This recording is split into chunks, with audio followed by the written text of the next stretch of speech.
TV நேயர்கள் அனைவருக்கும் வணக்கம். இது உங்கள் அபிமான ஜோதிட சவால். வழக்கம் போல நம்ம ஜோதிட சவால் நிகழ்ச்சியில நம்ம கூட பாபு சார் இணைஞ்சிருக்காரு. நிறைய சுவாரஸ்யமான கேள்விகள் எல்லாம் கேட்க இருக்கோம். அதுக்கு முன்னாடி சார் நம்ம ஷோக்குள்ள வெல்கம் பண்ணிக்கலாம். வணக்கம் சார். வணக்கம். வணக்கம். வேந்த டிவி நேயர்களுக்கும் கோடான கோடி ரசிகர்களுக்கும் இன்னைக்கு அகஸ்ட் நான் சொல்றாரு பாபு. சார், கட்டுமான பொருட்களோட விலைலாம் ரொம்பவே அதிகரிக்குது. இதனால சாமானிய மக்கள் வீடு கட்டணும் அப்படின்னாலே ரொம்பவே கஷ்டப்படுறாங்களே சார்.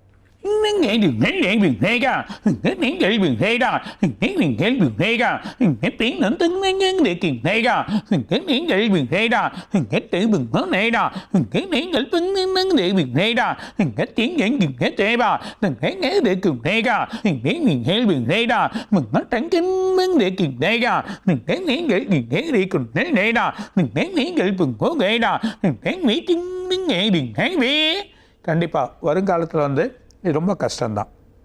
ஏன்னா இன்னும் விலைகள் ஏறுமே தவிர வேலை குறையாது. நீங்கள் பார்த்தீங்கன்னா மணல் விலை ஏறிச்சுன்னு சொல்லிட்டு எம்சாண்ட் எடுத்துகிட்டு வந்தோம். இப்போ எம்சாண்டு பார்த்தீங்கன்னா அதுக்கு அந்த ரேட்டுக்கு வந்துடுச்சு. கிட்டத்தட்ட தோராயமாக ஒரு 10 ரூபா 20 ரூபா கம்மி அந்த மாதிரி நிலைமைக்கு எடுத்துகிட்டு வந்துட்டாங்க.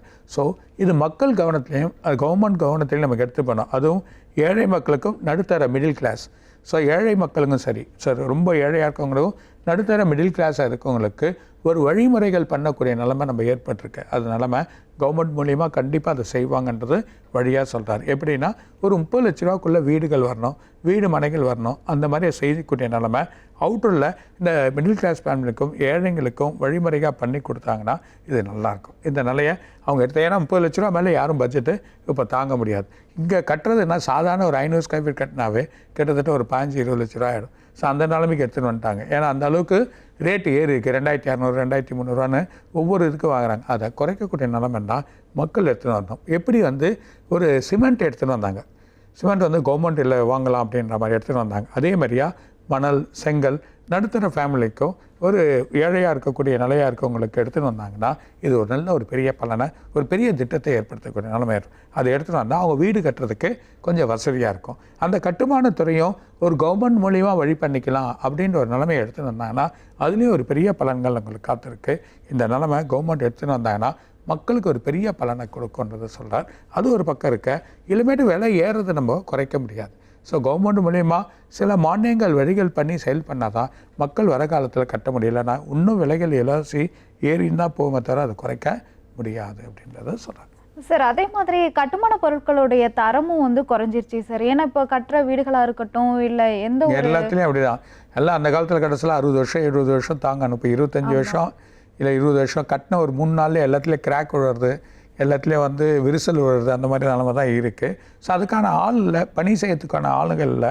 அந்த பணியை உற்சாகப்படுத்தி அந்த பணியை நம்ம வழி வாங்கி செய்யணும். இல்லைமேட்டு மக்கள் தான் அது கவனத்தில் இருக்கணுன்றதை சொல்லலாம்.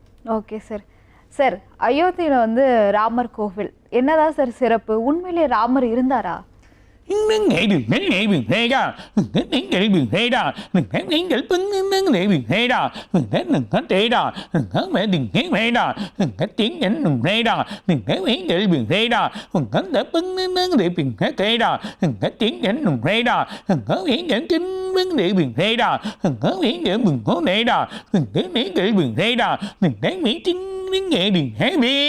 கண்டிப்பாக ஒரு வரலாறு எடுத்தீங்கன்னா அந்த வரலாறில் நமக்கு ஏற்பட்ட இதிகாசங்கள் மூலிமா தான் அந்த வரலாறை தெரிஞ்சிக்க முடியும், அந்த வரலாறில் வழி பண்ண முடியும்.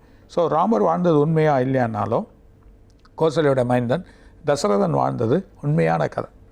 ஸோ தசரதன் வாழ்ந்தது ஹிஸ்ட்ரியில் எந்த இடத்துல இருந்தாலும் நம்ம வரலாறில் அமைக்கப்பட்டிருக்கும். ஸோ தசரதன் வாழ்ந்த கதையை பார்த்தீங்கன்னா அப்போ அவருக்கு பிறந்த 4 பிள்ளைகளில் ராமர்ன்றது உண்மை தான்.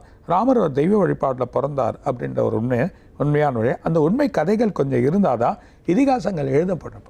ஸோ இதிகாசங்கள் கூட ஒரு கதையாக கற்பனையாக எழுத முடியாது. சில வழிகள் நடந்திருக்கணும்.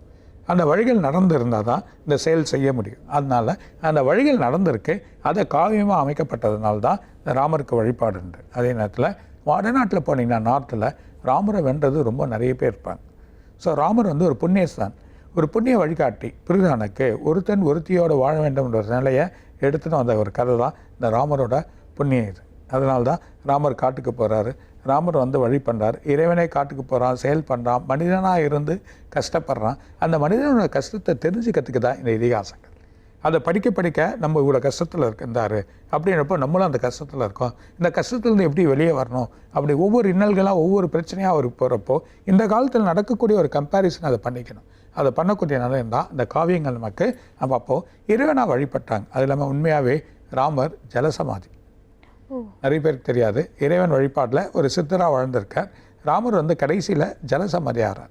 ஸோ இறைவன் தான் ஒரு ஜலசமாதி ஆக முடியும், புரியுது அவனுக்கு. அதே நேரத்தில் சித்தர்கள், ஞானிகள், ரிஷிகள் இவங்கெல்லாம் ஜலசமாதி ஆகக்கூடிய நிலைமை இருந்தது. அந்த டைமில் முதன்முறையாக இவரே அந்த வழிபாட்டில் இருந்து இறைவனை ஒரு ஜலசமாதி ஆனது தான் ராமர். அதனால தான் உண்மையாக ராமர் வாழ்ந்த காலத்துக்கான வழிமுறைகள் இருக்கின்றதுனால தான் அந்த காலத்தில் 1540 1530 இவர் ஆண்ட காலத்தில் அக்பர் தீன் இலாகி என்ற ஒரு இது எடுத்துகிட்டு வந்தாங்க. அந்த சட்டத்தின் மூலயமா அந்த தீன் இலாகி என்ற வழி மூலயமா அவங்க அமைக்கப்பட்டது தான் ராமரும் முஸ்லீமும் ஒன்றா கும்புற கோயிலாக அமைக்கப்பட்டது தான். இது காலப்போக்கில் தான் ஒரு வரைமுறை இல்லாமல் சண்டை போட்டுக்கினா தவிர அது இந்து முஸ்லீம் ஒன்றா இருக்கணும் அப்படின்ற ஒரு வழிமுறை ஏற்படுத்தது தான் இது உண்மையான சட்டம். அது உண்மையான சட்டத்தை அக்பர் ஏற்றி வச்சிருந்தார். அக்பர் மக்களுக்கோசம் நல்லது செஞ்சார்ன்றது இதிகாசங்களையும் நம்ம வரலாறுலையும் இவ்வளோ படிச்சிருக்கோம். அந்த நிலைமை அந்த காலத்தில் இருந்தது. அதனால தான் 2 பேரும் வழிமுறைகள் ஒன்றா கும்பிடுங்கன்றதுனால தான் ஏற்பட்டது. ஒரு காலப்போக்கில் சண்டையாகி தான் இந்த பிரச்சனை ஆயிடுச்சு. இப்போ அது ராமர் கோயிலாக தீர்ப்பாய். ஏன்னா ராமாயணன்றது கிட்டத்தட்ட 7000 வருஷத்துக்கு முற்பட்டது. ஸோ இப்போ ஏற்பட்டது கிமு 5000 வருஷத்துக்கு முற்பட்டது.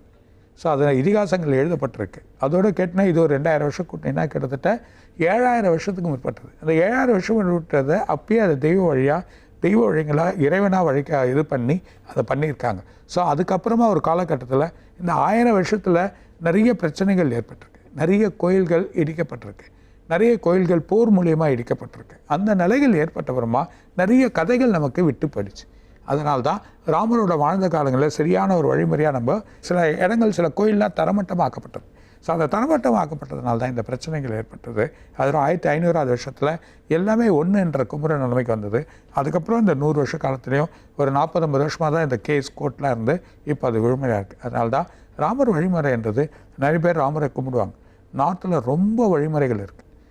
அதுலேயும் வந்து ஸ்ரீராம ஜெயன்றது ஒரு பெரிய இது. ஸ்ரீராமர் ஜெயம், கிருஷ்ண ஜெயந்தி, விநாயகர் சதுர்த்தி இது 3மே நாட்டில் ஒரு மிகப்பெரிய பண்டிகையாக கொண்டாடுறாங்க. அந்த பண்டிகையான வழி ராமர் வாழ்ந்த சரித்திரம், ராமரோட புண்ணிய சேசரம், அவர் வழிமுறைகள் எப்படி நடந்தார் அப்படின்ற ஒரு காவியத்தை நம்ம காட்ட சொல்ல நம்ம மனசு சுத்தமாகவும் நம்ம நேர்மையாக வாழும். அந்த நேராக சீதான்ற பேரே நேராக போ அப்படின்ற ஒரு பேர். இன்றைக்கி இந்தியோட வார்த்தை என்னென்னா சீதா சலோ அப்படின்னு. அந்த சீதான்றதுக்கே அது நேராக போகக்கூடிய ஒரு நிலைமை, அதுதான் வார்த்தை. அதனால் நேர்மையான வழியை காட்டக்கூடிய நிலைமை இருக்கிறது தான் இந்த ராமாயணத்தோட அர்த்தன்றதை சொல்கிறேன். Okay sir. சார் நீங்கள் இப்போ சொல்லியிருந்தீங்க ஜலசமாதி அப்படின்னு சொல்லியிருந்தீங்க. ஜலசமாதி அப்படின்னா என்ன சார்? அப்படி ஜலசமாதி அடையிறதுனால என்ன சார் பயன்?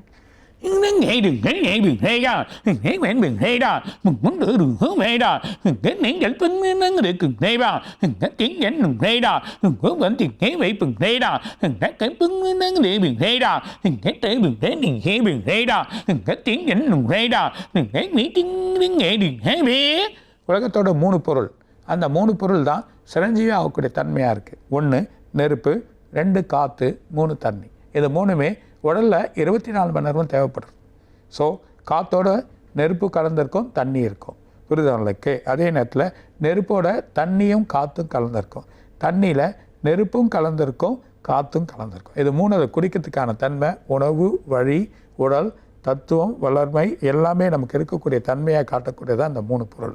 இந்த 3 பொருள் இந்த உடலுக்கு தேவைப்படுது. அதில் 3 பொருளாகவே இந்த உடல் மாறக்கூடிய தன்மையாக இருக்குது. எப்படின்னா 1 காற்றா மறையக்கூடிய தன்மை, அது சிரஞ்சீவியாக இருக்கக்கூடிய தன்மை. அதே நேரத்தில் நெருப்பாக மறையக்கூடிய ஜோதி, ராமலிங்க அடிகளார் ஜோதியாக மறையக்கூடிய தன்மை. அதுக்கு முன்னாடி வந்து சிதம்பர சுவாமிகள் அவர் வந்து ஜோதியாக மறைஞ்சார். அது மாதிரி நிறைய ரிஷிகள் ஜோதியாக மறைஞ்சிருக்காங்க, புரியுதாங்க. அதே மாதிரி ஜலசமாதி, இந்த ஜலத்தில் போய் அப்படியே மறைஞ்சிருவாங்க. அந்த ஜலத்தோட தண்ணியில் போய் தண்ணியாக மாறக்கூடிய தன்மை, தண்ணியாக மாறக்கூடிய நிறைய சாமியார்கள் இருக்காங்க. நிறைய விஷயமா தன் உடலை தண்ணியாக மாற்றிருக்காங்க. அந்த மாதிரி இருக்கக்கூடிய நிறைய சாமியார்கள், நிறைய ரிஷிகள் இருந்திருக்காங்க. அதனால் ஜலசமாதியாக போகக்கூடிய ரிஷிகள். அதனால் ஜலசமாதியாக போக சொல்ல இறைவன் 3 இடத்தையும் வேண்டான். 1 ஜலமாக இருக்கக்கூடிய புனித நீர். இந்த புனித நீரை வேண்டி அதை குடிக்கிறான். அந்த நீரை குடிக்கிறப்போ இறைவன் கால்பட்ட இடம்ன்றதுனால தான் நம்ம அதை குடிக்கிறோம். புரியுதுங்க. இறைவனோட வாழ்ந்த இடம்னால தான் குறைக்கிறார். இறைவன் தன் மறைந்த நிலையாக இருந்தவனை இறைவன் அதில் வாழறான் அப்படின்ற ஒரு நிலையில் தான் அந்த புனித நீரை. அதனால தான் இன்றைக்கும் காசியில் நீராடுறதுக்கு காரணமே அதுதான். ஸோ அலகாபாத்தில் நீராடுறதுக்கு காரணமே அதான். கயாவில் போய் நீராடுறதுக்கு காரணமே அது. எதுக்கு இமயமலை போகணும், எதுக்கு மனோசரவாவில் இருக்கக்கூடிய அந்த நதியில் நீராடுறோம் எதுக்குன்னா அந்த புனிதமான நீர் இறைவனோட கால் பட்டது இன்னும் அந்த ஐதீகங்கள் மாறாமல் இருக்கக்கூடிய தன்மை. அதனால தான் கோயில்கள் அமைக்கப்பட்டது. அந்த ஐதீகங்கள் மாறாமல் இருக்கக்கூடிய நிலைமை தான் அந்த கோயில்கள் அமைக்கப்படும். அதனால தான் ஆகம விதிகள் வச்சு ஆகம விதிகள் மூலிமா இறைவனை நம்ம வேண்டுறோம். ஸோ இந்த சக்திகள் இன்னும் காஸ்மிக் லெவலில் எனர்ஜியாக இருக்குது. இன்னும் அந்த ஆகம விதிகள் படிக்க சொல்ல அந்த எனர்ஜி இறைவன் என்ற ஒரு கல்லில் போய் சேர்ந்தது. அதனால தான் வடிவமாக அமைக்கப்பட்ட இறைவனை நம்ம வேண்ட வேண்டிய ஒரு நிலைமையாக இருக்குது. ஸோ வடிவமாக அமைக்கப்பட்ட நிலையை தான் நம்ம செய்வோம். எந்த ஒரு நிலையுமே இறைன்றது ஒரு காஸ்மிக் லெவலில் இருக்கக்கூடிய எனர்ஜி, அது காற்றா அமைக்கப்பட்டிருக்கு. அந்த காற்றா இருக்கக்கூடிய ஒரு செல், அந்த செல்லு தான் ஆத்மாவாக இருக்குது. அந்த ஆத்மா தான் ஒரு கூட்டமைப்பாக இருக்கக்கூடிய மிகப்பெரிய ஜோதியாக இருக்குது. அந்த ஜோதி இயற்கை வடிவமாக எல்லாத்தையும் இயற்கையாக இருக்கக்கூடிய அத்தனையும் அதை காப்பாற்றி செயல் பண்ணி ஒவ்வொரு இடத்துலையும் ஒவ்வொரு நீதிக்கு தகுந்த மாதிரியாகவும் ஒவ்வொருத்தர் வாழ்க்கைக்கு தகுந்த மாதிரியாகவும் உடலுக்கு கூட நம்ம உடல் பிறக்கக்கூடிய உடல் கூட இறைவனோட தத்துவத்தில் ஒரு டிசைன் பண்ணது. யாராலையுமே அந்த டிசைன் மாற்றவே முடியாது. ஒரு டிசைன் பண்ணி அந்த குழந்தை பிறக்குதுன்னா அந்த டிசைன் பண்ண நிலையை யாராலையும் மாற்ற முடியாது. அதுதான் உண்மை, அதுதான் இயற்கை. அந்த இயற்கையாகக்கூடிய நிலையாக இருக்கக்கூடிய நிலையில் தான் நம்ம பிறக்கிறோம். அந்த வழியான வழிமுறை அப்போது இறைவன்றது அந்த தத்துவமாக அமைக்கப்பட்ட ஒரு பெரிய பொருளாக இருக்கிறதா அகஸ்தியர் சொல்கிறார். இதுதான் நம்ம வழிகாட்டியாக இருக்கும். இந்த வழிகாட்டியாக இருக்கிறதுனால தான் இந்த நிலையெல்லாம் நமக்கு சரியான நிலையாக கிடைக்குதுன்றது சொல்கிறார். சார், இப்போ இறந்து போன விஜயகாந்த் அவருடைய ஆத்மா என்ன சார் பண்ணுது?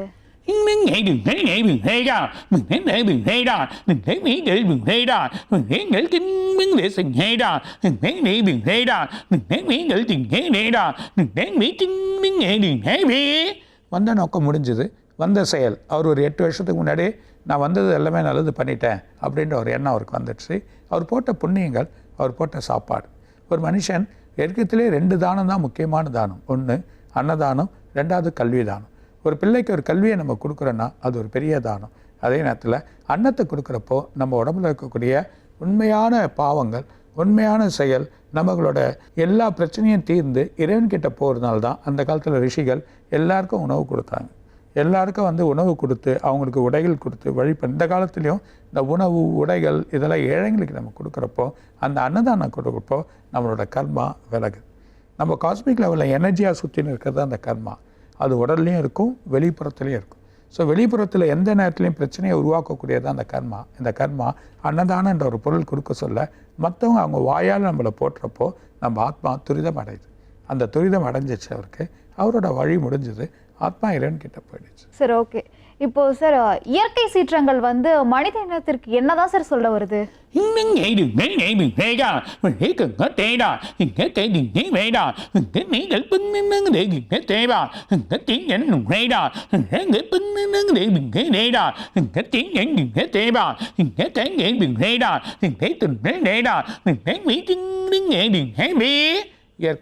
இயற்கை தான் உண்மை. இயற்கை தான் உண்மையான அளவுகோலாக இருக்கின்றது நம்ம தெரிஞ்சுக்கணும். உண்மை தான் இயற்கை, அந்த இயற்கை தான் உண்மையான இறைவன். ஸோ இறைவனாக இருக்கக்கூடியவையாக அமைக்கப்பட்டிருக்கு. அதனால தான் எல்லா கோபுரங்களும் மேல் நோக்கி அமைக்கப்பட்டிருக்கு. உலகத்தில் இருக்க எல்லா கோயிலுமே மேல் நோக்கி அமைக்கும். அது இந்துவாக இருக்கலாம், முஸ்லீமாக இருக்கலாம், இல்லை கிறிஸ்டினாக இருக்கலாம், இல்லைன்னா ஜாப்பனீஸாக இருக்கலாம், இல்லைன்னா சைனீஸாக இருக்கலாம். எல்லா கோயிலும் பார்த்தீங்கன்னா அந்த குடுவையாட்டம் வச்சுருப்பாங்க. ஜாப்பனீஸ் போனீங்கன்னா ஒரு குடுவையாட்டம் வச்சு அது மேலே போகக்கூடிய ஒரு 11 அடுக்குகள் வச்சுருப்பாங்க. அது மாதிரியே 12 அடுக்குகள் வச்சுருக்கோம். நம்மளதில் கோபுரமாக அமைக்கப்பச்சு கலசங்கள் வச்சுருப்போம். ஒவ்வொன்றுலேயும் முஸ்லீம்ஸில் பார்த்திங்கன்னா எஜ்ஜில் போஸ்டில் அவங்களோட வழிகள் வச்சுருப்பாங்க. ஏன்னா நம்ம பண்ணக்கூடிய எல்லா எனர்ஜியும், நம்ம பண்ணக்கூடிய அத்தனை ப்ரேயரும் நேராக இயற்கைக்கிட்ட போகுது.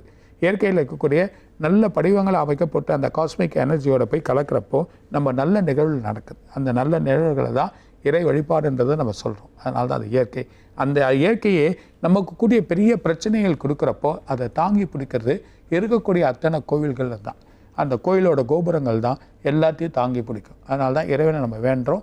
இயற்கை அதாவது ஒரு எனர்ஜியை எடுத்து அந்த எனர்ஜியை நம்ம திரும்ப கொடுக்குறோம். அந்த மாதிரி ஒரு நிலைமை தான் இன்றைக்கும் உலகம் முழுதும் அமைக்கப்பட்டிருக்கு. ஸோ இந்த நிலையை நம்ம அதில் போயின்னு இருக்கோம். அதனால் இயற்கை வரக்கூடிய சீற்றங்கள் மிகப்பெரிய பிரச்சனையை கொடுக்கும்.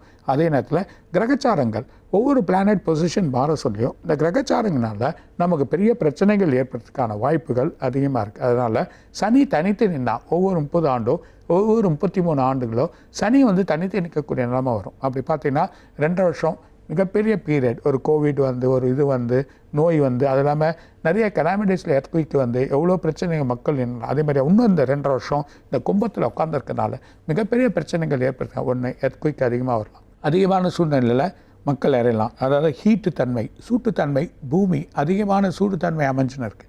இந்த சூட்டை எப்படியாவது தணிக்கக்கூடிய நிலைமை நமக்கு வேணும். அந்த ஒரு நிலைமை இல்லைன்னா இந்த சூட்டுனால எங்கன்னா வேல்கனம் உருவாகிறதுக்கு அதிகமான வாய்ப்பு உண்டு.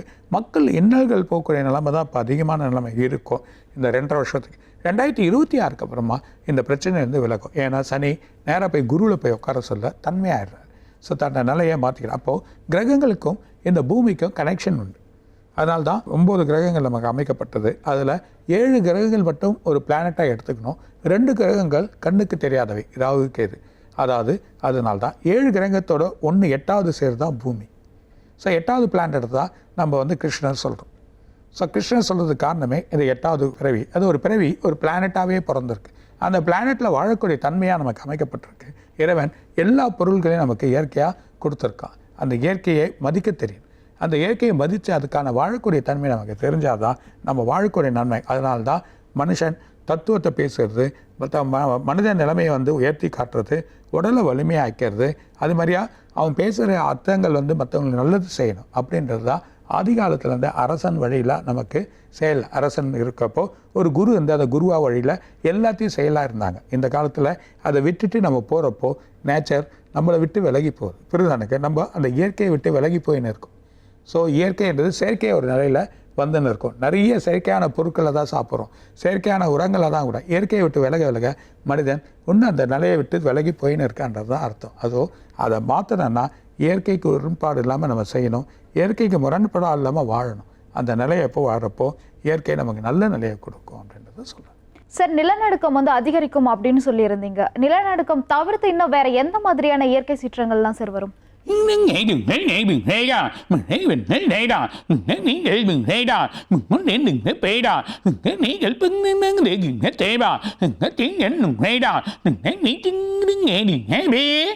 மே மாதம் பார்த்தீங்கன்னா சில காடுகள் பற்றிக்கும், அதே நேரத்தில் நெருப்புனால, அதே நேரத்தில் பல குண்டு வெடிக்கிறதுக்கு வாய்ப்பு அதிகமாக இருக்குது. ஸோ அது வந்து செயற்கையாக இருக்கக்கூடிய சில வழிகள் பல ஏதோ ஒரு கண்ட்ரியில் இது நல்லா ஏற்படுறதுக்கான வாய்ப்பு நம்ம இந்தியாவில் இல்லை, வேறு கண்ட்ரியில் ஏற்படுறதுக்கான வாய்ப்புகள் அதிகமாக இருக்குது. அதே மாதிரி மழை வந்து கண்டிப்பாக தமிழ்நாட்டில் இருக்குது. இந்த மந்த் எண்டே சில இடத்துல மழை வரப்போகுது, அதிகமான நிலமை இருக்குது. அது இல்லாமல் நமக்கு வந்து பார்த்திங்கன்னா உங்களுக்கு அக்டோபர் மாதத்துலேயும் பெரிய மழை இருக்குது, அது இல்லாமல் டிசம்பர் மாதத்துலேயும் பெரிய மழை இருக்குது. ஸோ இந்த மழை வெள்ளத்தினால் பாதிப்புகள் அதிகமாக இருக்கிறதுனால ரொம்ப கேர்ஃபுல்லாக இருக்கணும். அது இல்லாமல் சண்டைகள், ஒரு 3-4 கண்ட்ரிக்கு எதிர்பார்த்த சண்டைகள் ஏற்பட்டு போர் வரதுக்கான வாய்ப்புகள் இந்த வருஷம் இருக்குது. ஸோ அது தனித்து நிற்கிறதுனால செவ்வாய் போய் கும்பத்தில் உட்கார சொல்ல கண்டிப்பாக சில போர்கள் சில இடத்துல வந்து பிளாஸ்ட் ஆகிறதுக்கான வாய்ப்புகள் ரொம்ப அதிகமாக இருக்குது. அது இல்லாமல் அரசியல் மன்னர்கள், அதாவது இருக்கக்கூடிய அரசியல் மன்னர்கள், அரசியலாக இருக்கக்கூடிய பெரிய அதிகாரத்தில் இருக்கவங்க, அதுக்கு மேலே இருக்கக்கூடிய தன்மையாக இருக்கவங்க, அதாவது நம்ம கண்ட்ரியில் வேறு கண்ட்ரியில், so Europe, America and London, இவங்கெல்லாம் எடுக்கக்கூடிய முடிவுகள் சரி இருக்காது. ஸோ அந்த முடிவுகள் வந்து அவங்களுக்கு உகந்ததாக இருக்க மாதிரி நினைப்பாங்க, ஆனால் அது உலகத்துக்கு உகந்ததாக இருக்காது. அந்த முடிவினால் பெரிய பிரச்சனைகள் ஏற்படுறதுக்கான அதிகமான வாய்ப்புகள் இருக்கின்றதை சொல்கிறாங்க. சார், ராகு கால பூஜையோட சிறப்பு பற்றி கொஞ்சம் சொல்லுங்கள் சார்.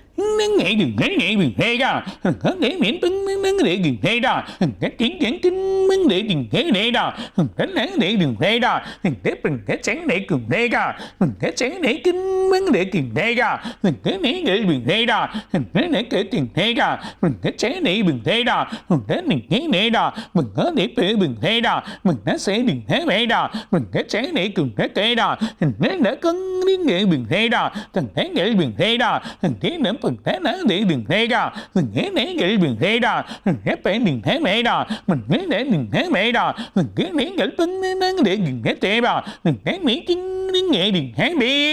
மெயினாக இந்த காரிய தடைகள் மனசு நிம்மதி கொடுக்காது. நம்ம மனசில் எந்த ஒரு வழியும் இருக்காது. எந்த காரியத்தை எடுத்து போனாலும் அது நடக்காது.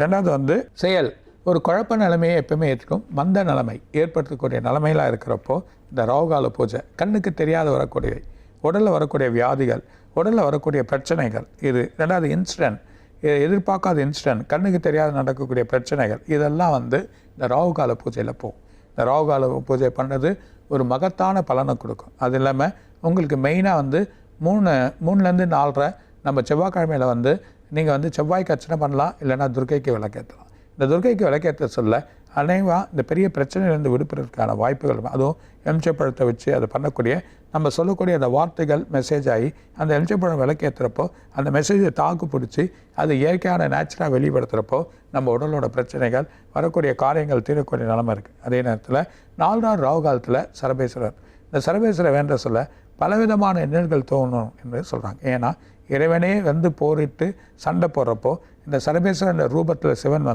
அந்த இறைவனை அடக்கிறதுனால, அந்த பெரிய சக்தியை அடக்கிறதுனால இந்த சர்பேஸ்வருக்கு அவ்வளோ பெரிய பவர் உண்டு. அதனால் அந்த சர்பேஸ்வரரை நம்ம வணங்குறது ஒரு பெரிய பலனை கொடுக்கும். அது நாத்தியம் 4லேருந்து 6 அது வணங்குறது நல்லது. எல்லாமே இந்த ராகுகால டைமில் நம்ம வணங்குறது நல்ல பெரிய பலனை கொடுக்கும்ன்றதை சொல்கிறாங்க. சார், இது வரைக்கும் நான் கேட்ட அனைத்து கேள்விகளுக்குமே ரொம்பவே அழகாகவும் தெளிவாகவும் பதில் சொல்லியிருக்கீங்க சார். ரொம்ப நன்றி. வணக்கம். வேந்த டிவி நேயர்களுக்கும் கோடான கொடியரசில் இன்னும் நிறைய இருக்காக சார் சொல்வார். வணக்கம். மற்றும் ஒரு ஜோதிட சவால் நிகழ்ச்சியில் உங்களை நான் சந்திக்கிறேன். அதுவரை உங்களிடமிருந்து விடைபெறுவது உங்கள் கோகிலா செல்வராஜ்.